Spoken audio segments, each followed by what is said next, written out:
मई 2026 दिन था, रविवार, तारीख थी 3 मई। ठीक। अब ये जो समय है, इस समय में नीट का पेपर हेल्ड हुआ, पूरे भारत में नीट का पेपर हुआ, लेकिन पेपर होने के बाद से ही इसकी कुछ कॉपियां इधर उधर सोशल मीडिया पे फैलने लगी कि पेपर लीक हो चुका है।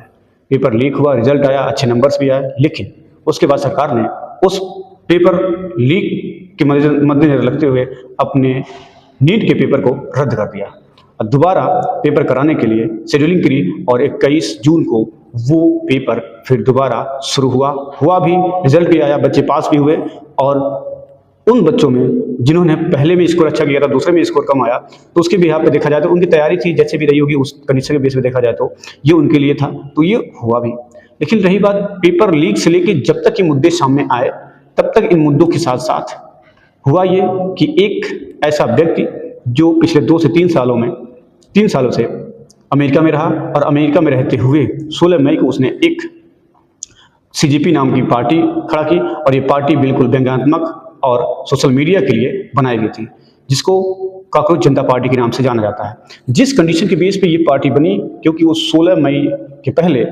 चीफ जस्टिस इंडिया ने एक वक्तव्य दिया था जिसमें बताया था कि कुछ ऐसे लोग हैं जो कॉकरोच की तरह आ जाते हैं, इसलिए इसी कॉकरोच को लेकर बनाया गया ये मुद्दा पार्टी के रूप में आया और पार्टी के रूप में आने के साथ साथ सोशल मीडिया पे बैठकर इसको सिर्फ व्यंग्यात्मक के रूप से इसको बनाकर उसको प्रस्तुत किया जा रहा था। अब इतनी सारी बातें हो रही हैं, तो बातें होने के साथ साथ आप ये सोचिए कि जब पेपर लीक का मामला आया उसके बाद से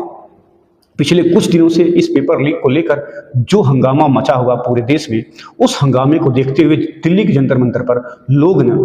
कॉकरोच जनता पार्टी के जो अध्यक्ष हैं अभिषेक दीपके, उसने कहा कि 20 मार्च को दिल्ली पहुंची और वहां पर प्रोटेस्ट करना है, आंदोलन करना। उससे पहले सोनम वांगचुक पिछले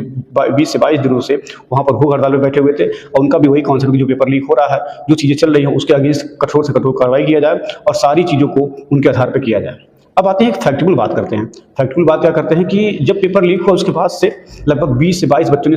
डिप्रेशन में आके बहुत सारी चीज़ों के आगे आत्महत्या कर ली और जिससे उनकी जान चली गई। जान जाने के बाद से यदि देखा जाए तो ऐसा नहीं कि बच्चे आत्महत्या नहीं करते हैं या डिप्रेशन में आके और कदम नहीं उठाते हैं, लेकिन यदि इसको हम दूसरे फैक्ट में देखें तो जो कोटा हब है नीट की तैयारी के लिए, मेडिकल की तैयारी के लिए, जेई की तैयारी के लिए, उस जगहों पे हर साल कुछ ना कुछ बच्चों के न्यूज़ आते रहते कि थोड़ा बच्चे ने आत्महत्या कर, सुसाइड कर लिया, कमरे में बंद कर लिया, ये कर लिया, वो कर लिया। मीन्स कि टेस्ट में नंबर कम आता है तभी बच्चे डिप्रेशन में चले जाते हैं। अब इसके साथ साथ यदि वो किसी भी टेस्ट में नंबर कम लाएगा तभी डिप्रेशन में चले जाते हैं। उसके अलावा जितने भी कोचिंग संस्थानें हैं वो भी बिल्कुल प्रेशराइज करते हैं कि तुम्हारा नंबर कम आया, तुम नहीं कर पाओगे, तुम ये नहीं कर पाओगे। इट मीन्स कि बहुत सारे फैक्टेबल चीज़ें हैं जिसको कहीं ना कहीं से मॉनिटरिंग करने की ज़रूरत है, जिससे